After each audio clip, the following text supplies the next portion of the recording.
I had saved for 3 months. It wasn't a grand gift. My father liked old mechanical watches, the kind you had to wend yourself.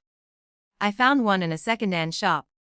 Scratched but elegant, and paid for it in installments. I imagined him turning it over in his hands, noticing the weight, maybe even nodding, on his birthday. The house was loud with relatives. My mother moved between the kitchen and living room, performing happiness. I waited until the cake was cut. He opened my box last. He stared at the watch for less than 5 seconds. "What kind of worthless junk did you give me?" he said. Loud enough that conversation stopped. "You think I wear trash like this?" I thought he was smiled. Then he slapped me. Not hard enough to knock me down. Hard enough to make sure everyone saw. The room shifted in a way I still can't describe. No one defended me. My aunt looked at her lap. My cousin pretended to laugh. My mother whispered, "You shouldn't have embarrassed him." Embarrassed him. My cheek burned. But what hurt more was the speed with which I understood something. This wasn't about the watch. It was about how small I was allowed to be. I left without taking my coat. I didn't slam the door. I didn't cry until I reached the end of the street. Even then, it was quiet. The kind of crying that feels like your body leaking rather than breaking. I walked for hours. My phone battery slipped toward 0. I sat at a bus stop after dark, not because I had somewhere to go, but because sitting felt safer than standing. I kept replaying the slap. The sound.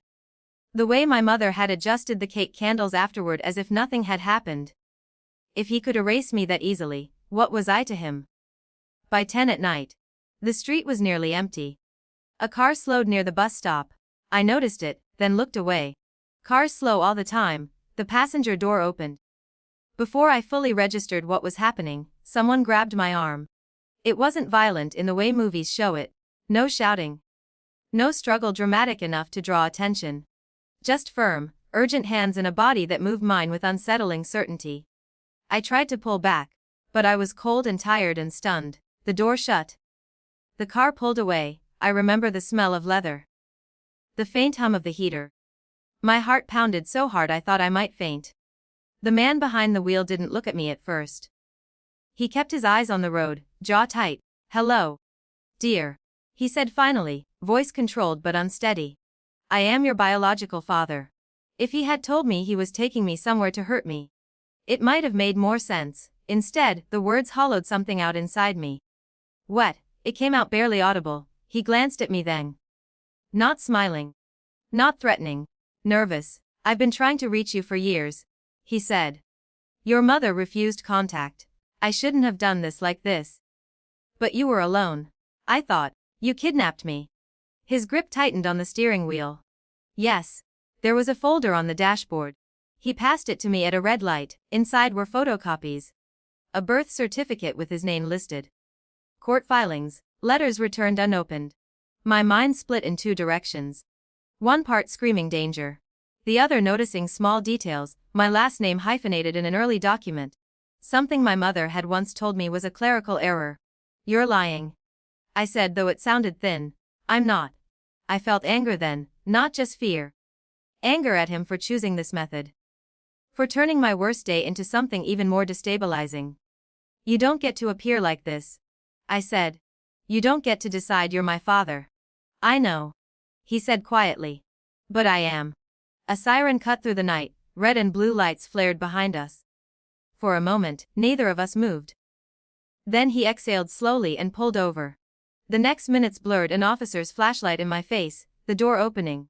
Hands guiding me out, the word, abduction, spoken firmly. My name asked twice. A passerby had reported seeing me forced into the car.